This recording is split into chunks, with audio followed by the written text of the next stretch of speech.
Gentiles amigos, se cumplirán 100 años de la firma de los tratados de Bucareli el 15 de agosto de 1923.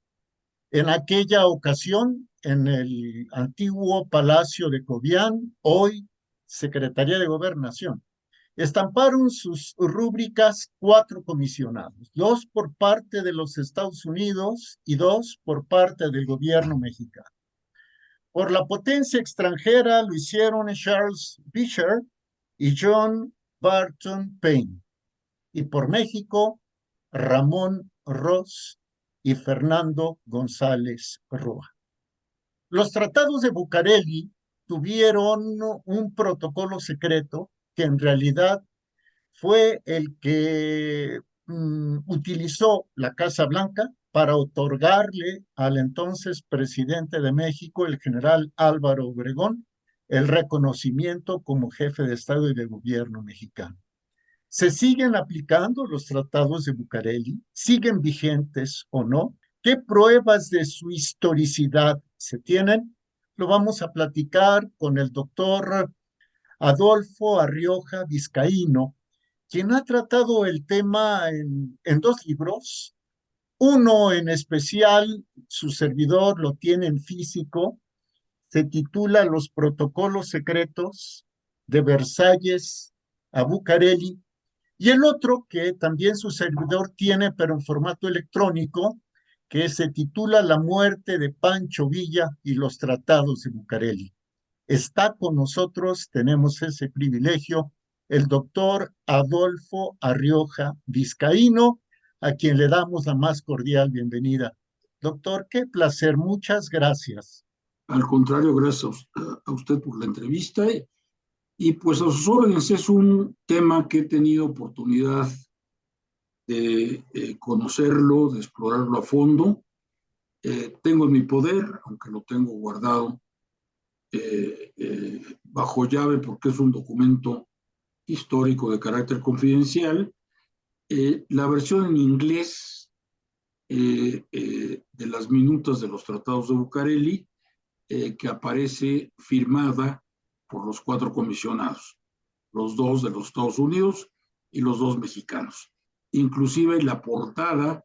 del libro que usted tiene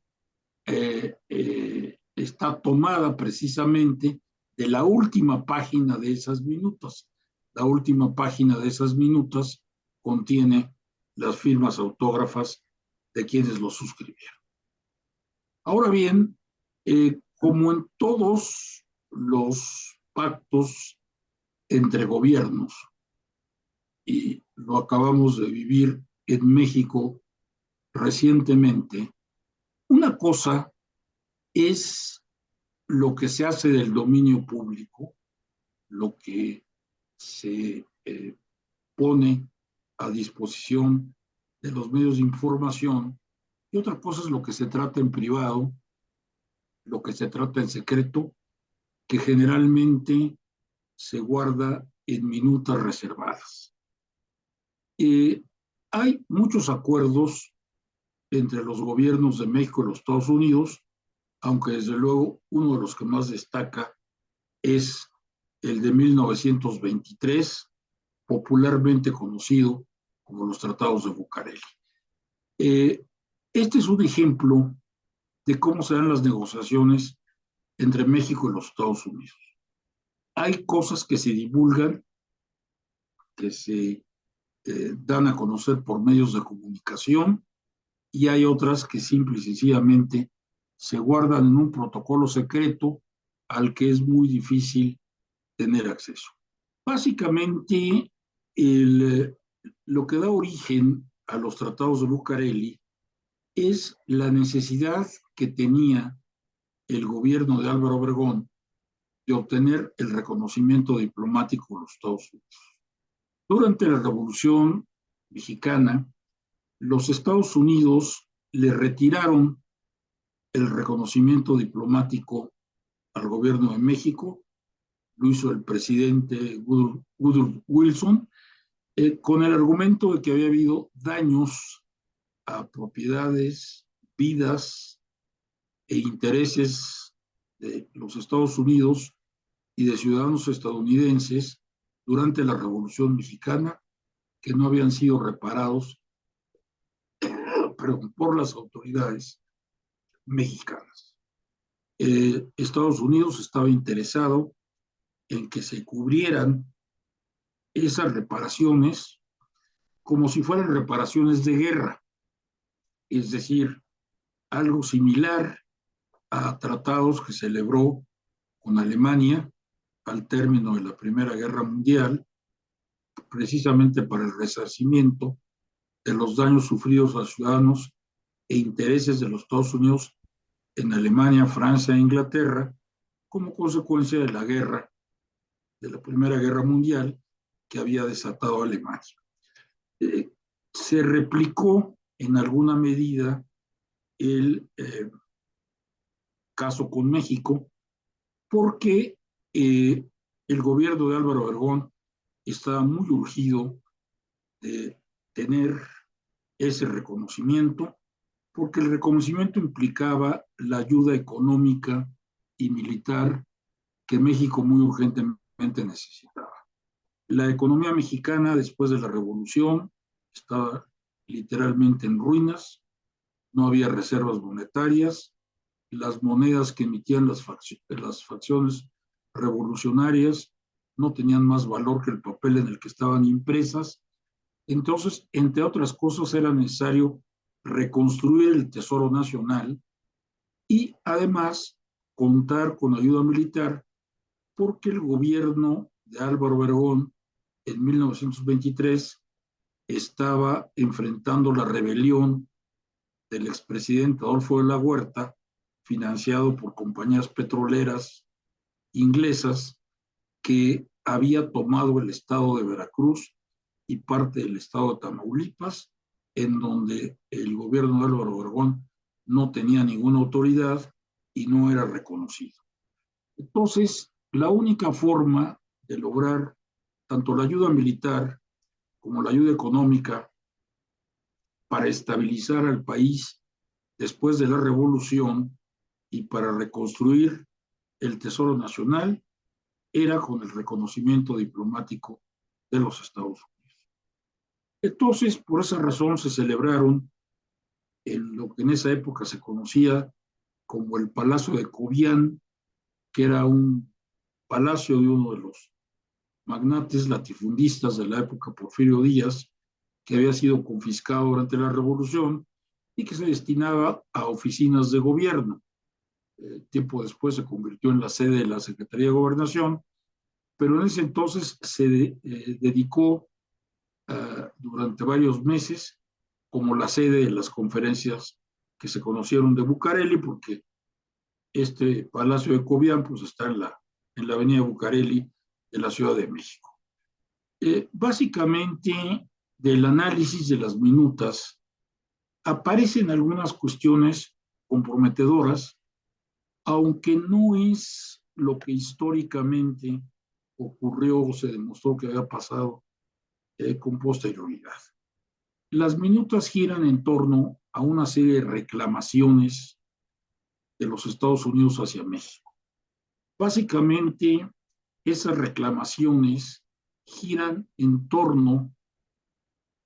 a dos situaciones. Los daños en vidas y en propiedades sufridos por muchos latifundistas y hacendados estadounidenses durante la Revolución. Sus propiedades fueron expropiadas, las tierras fueron repartidas y en muchos casos se fusiló a los propietarios. Esto ocurrió principalmente en estados del norte del país, como Chihuahua, Sonora, Durango, y muchas de esas ejecuciones fueron atribuibles precisamente a Pancho Villa, que entre otras cosas lanzó una reforma agraria que poco se ha conocido, lo ha opacado la reforma zapatista, pero la reforma agraria de Pancho Villa fue muy interesante porque buscaba no la parcelización de la tierra, que fue lo que condujo al fracaso de los ejidos, sino que se crearan unidades productivas muy extensas que fueran especie de colonias agrícolas en donde se explotara colectivamente la tierra y al mismo tiempo se crearan escuelas y unidades de defensa militar para el caso de ataques. Esto lo experimentó Pancho Villa en la gran hacienda de Canutillo, en la que vivió hasta su muerte, en donde efectivamente era una gran hacienda que estaba situada en el norte del estado de Durango, casi en la frontera con Chihuahua, con Hidalgo del Parral. Muy cerca de Hidalgo del Parral está Canutillo, y es una hacienda, o era una hacienda enorme, en donde se buscó con grandes extensiones de tierra el autoabastecimiento en cuanto a que vivieran ahí un número importante de familias, que vivieran del trabajo de la tierra, que sus hijos tuvieran enseñanza, tuvieran escuelas dentro de las haciendas y que además se les diera entrenamiento militar por las circunstancias de la época en las que se vivía. Este ejemplo que se hizo en Canutillo trató de replicarlo en el resto del estado de Chihuahua, Pancho Villa, sobre todo cuando fue gobernador de Chihuahua, y expropió grandes extensiones territoriales, algunas de terratenientes mexicanos, como la familia Terrazas o la familia Krill, pero otras muchas fueron de ciudadanos de los Estados Unidos, algunos de los cuales inclusive fueron fusilados o ahorcados. Un general Maitorena en Sonora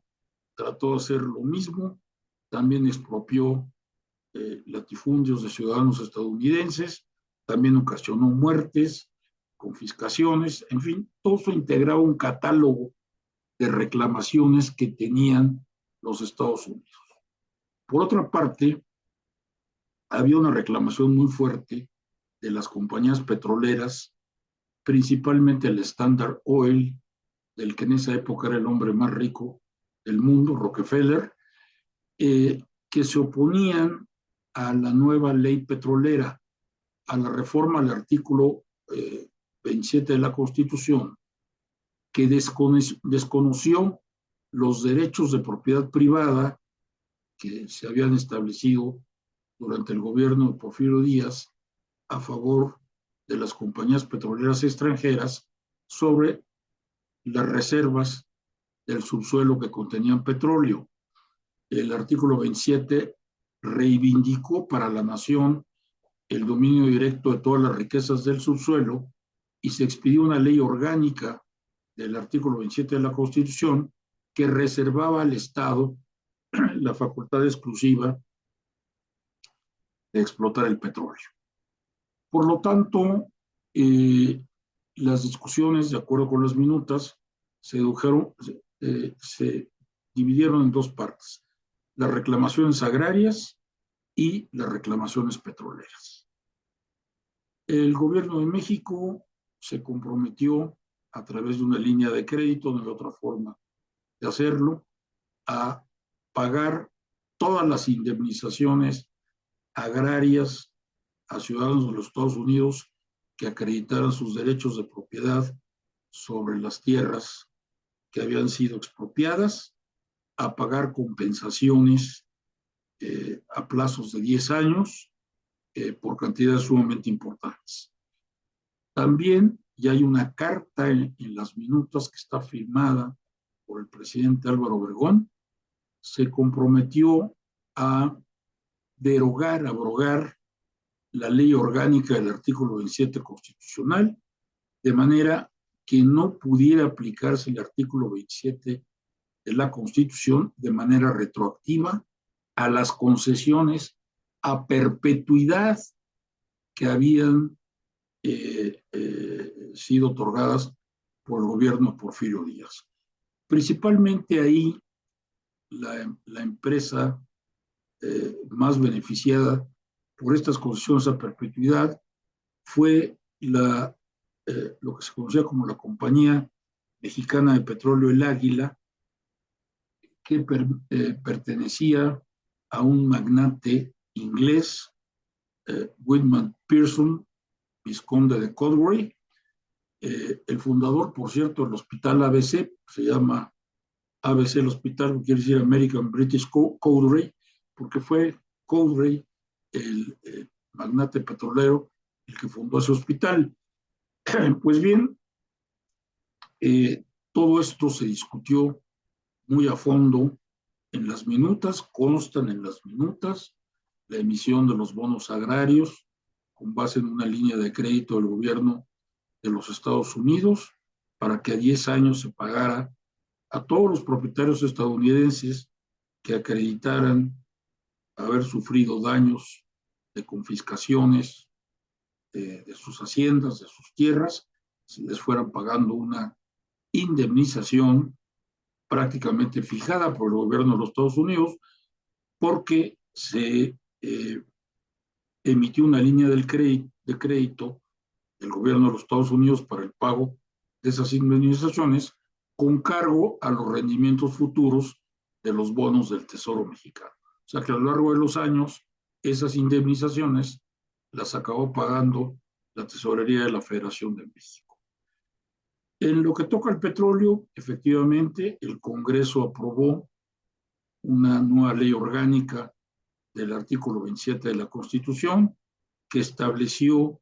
la no aplicación retroactiva del artículo 27 constitucional a concesiones petroleras y mineras otorgadas con anterioridad al 1 de mayo de 1917, que fue la fecha en la que entró en vigor la nueva Constitución, de manera que la Constitución aplicara para nuevas concesiones petroleras a favor del Estado mexicano, pero no afectara las concesiones petroleras otorgadas con anterioridad. Las minutas se cierran con el texto de unas convenciones de reclamaciones muy parecidas a las que suscribió Estados Unidos, principalmente con Alemania, al término de la Primera Guerra Mundial,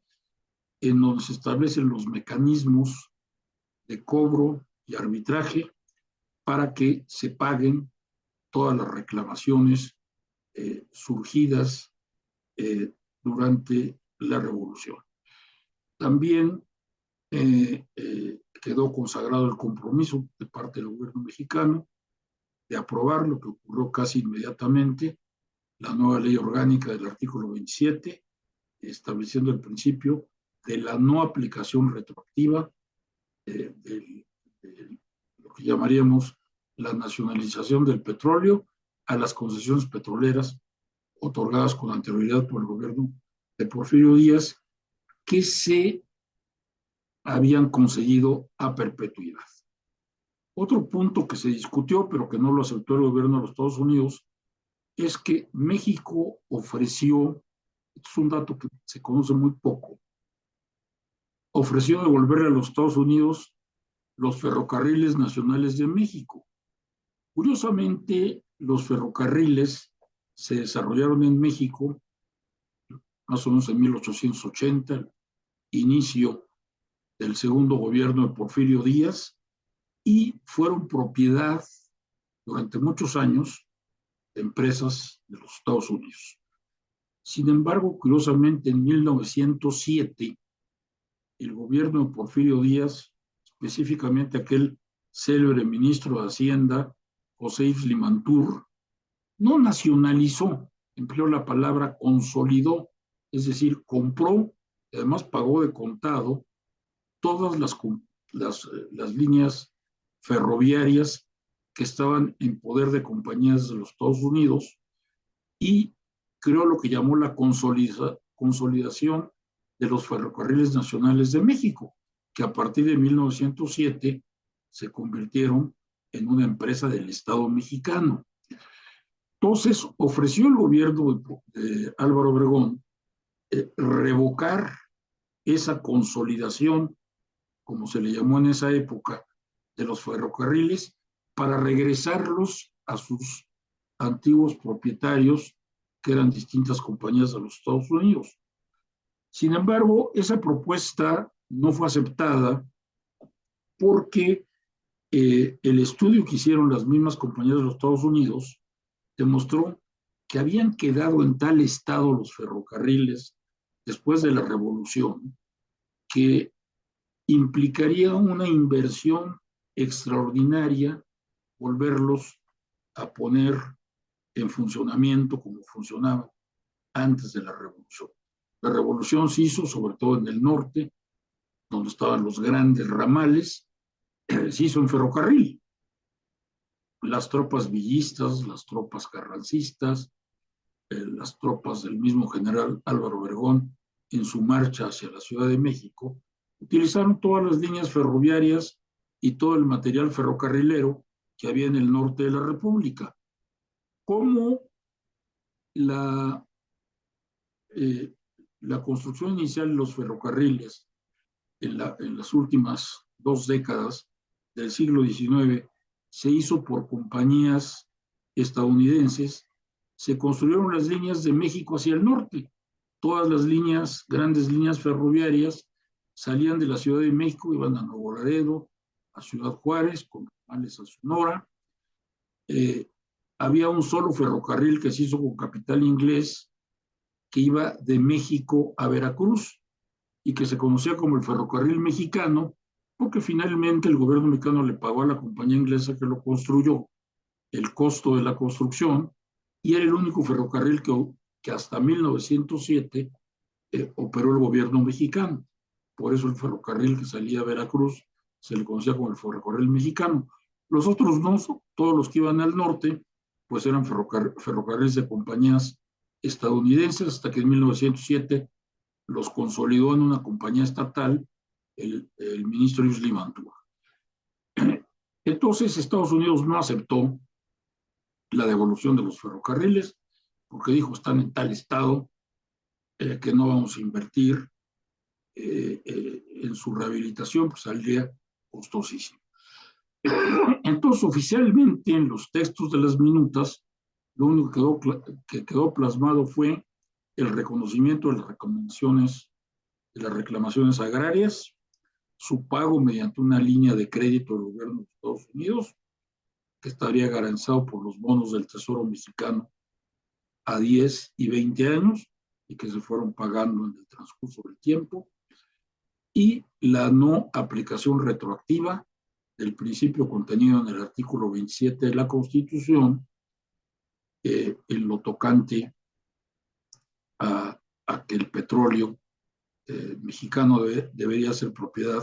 del Estado o del gobierno de México. Más los protocolos estos de las reglas de las convenciones de reclamaciones. Fue lo que se publicó, se dio a conocer el 31 de agosto de 2023 en una conferencia de prensa que los 4 comisionados dieron afuera del Palacio de Cobián, anunciaron que se había llegado a un acuerdo y lo único que anunciaron fue la creación de las convenciones de reclamaciones para el pago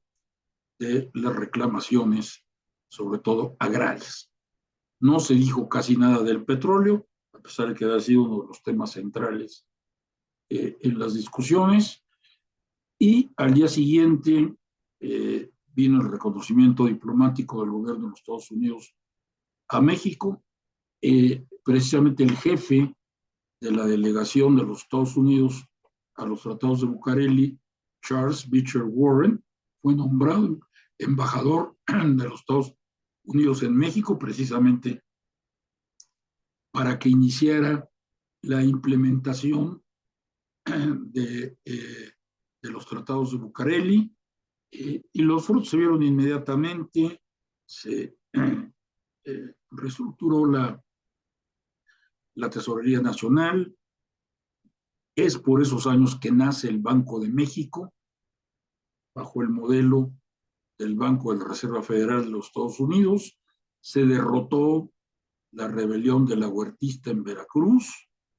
La Huerta fue expulsado del país. Varios generales de la huertistas fueron fusilados y Obregón logró consolidar tanto la recuperación económica del país como la estabilidad política al acabar con los focos de rebeldía revolucionarios que todavía existían. Esto es lo público, esto es lo que se hizo del dominio general y que por esa época fue conocido, inclusive divulgado por aquella revista muy famosa que nosotros conocimos y todavía por ahí anda hasta la fecha, que se llama Siempre, en esa época se llamaba Hoy, pero era de la familia Pajés.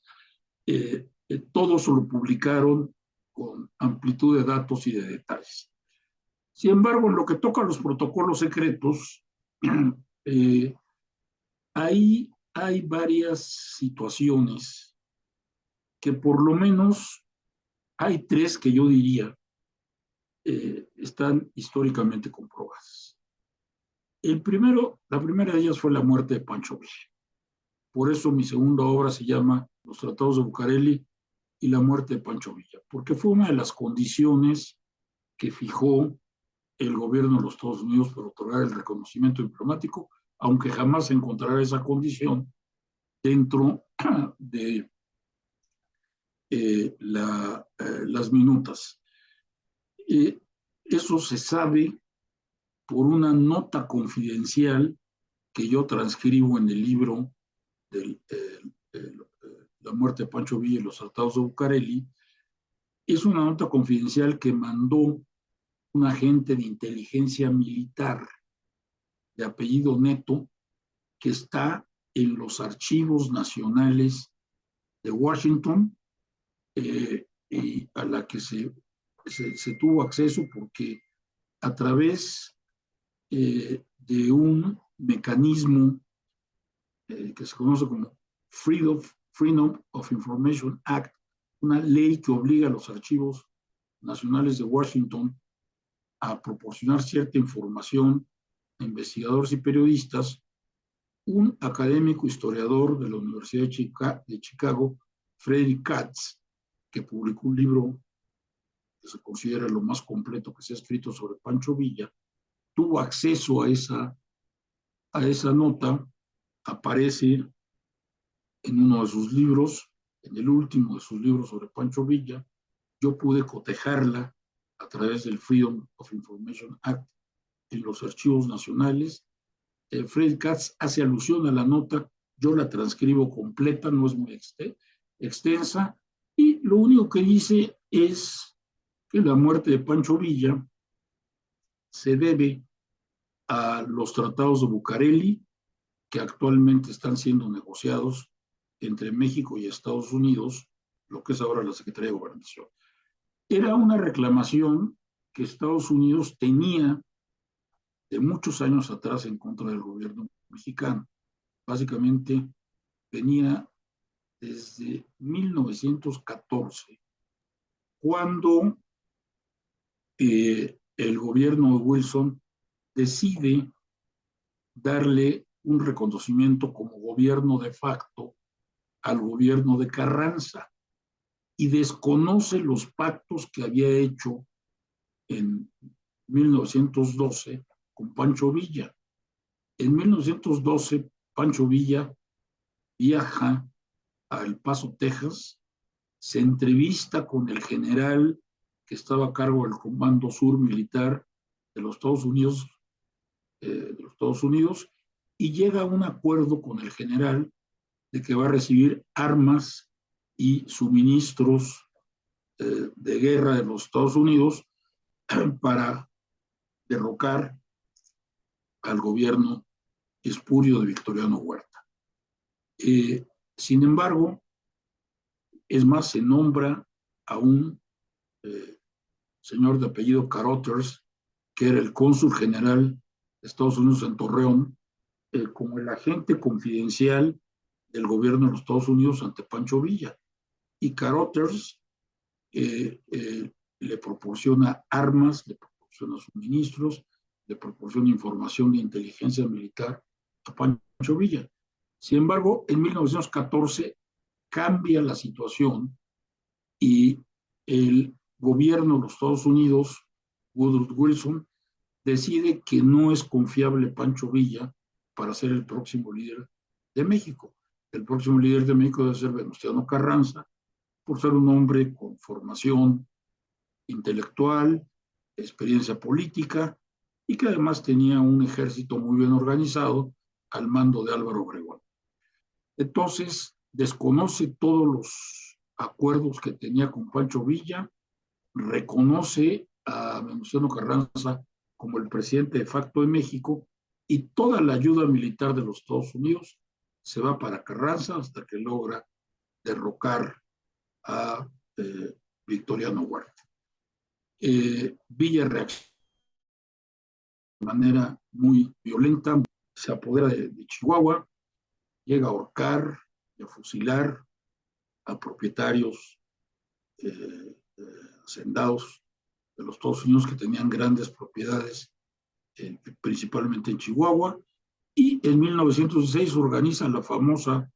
invasión del poblado fronterizo de Columbus, Nuevo México, en donde hace una matazón, incendia el centro de la población y después huye para refugiarse del lado mexicano de la frontera. Estados Unidos lo persigue con todo durante 2 años. El general Pershing, que después sería el comandante en jefe del ejército de los Estados Unidos en la Primera Guerra Mundial, ocupa durante 2 años Chihuahua, buscando a Pancho Villa para castigarlo. Sin embargo, no lo logra, nunca lo logra localizar. Chihuahua es un estado inmenso. Además, Villa y sus hombres conocían la red de cuevas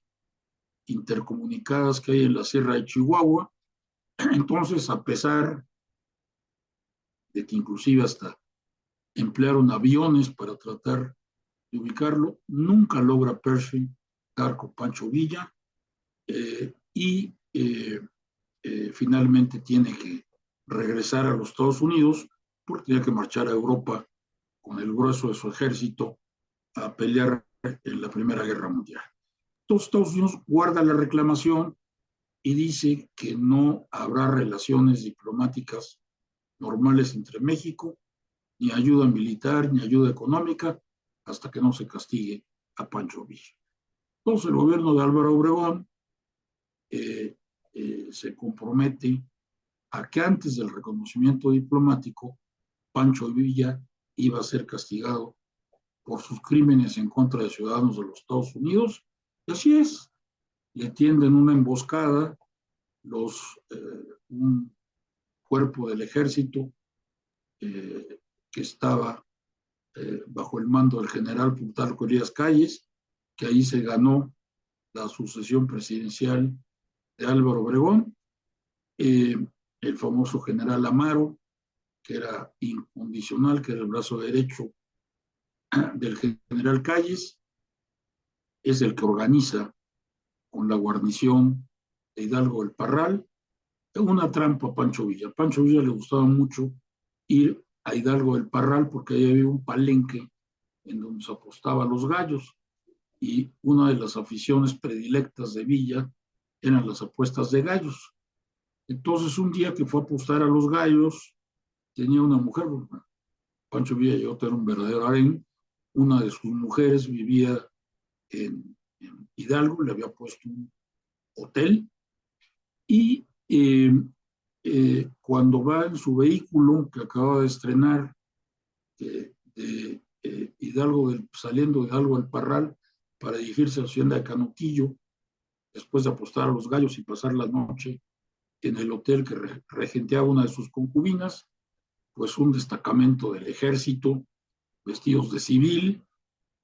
lo ametrallan, le hicieron como 130 disparos y lo asesinan a mansalva.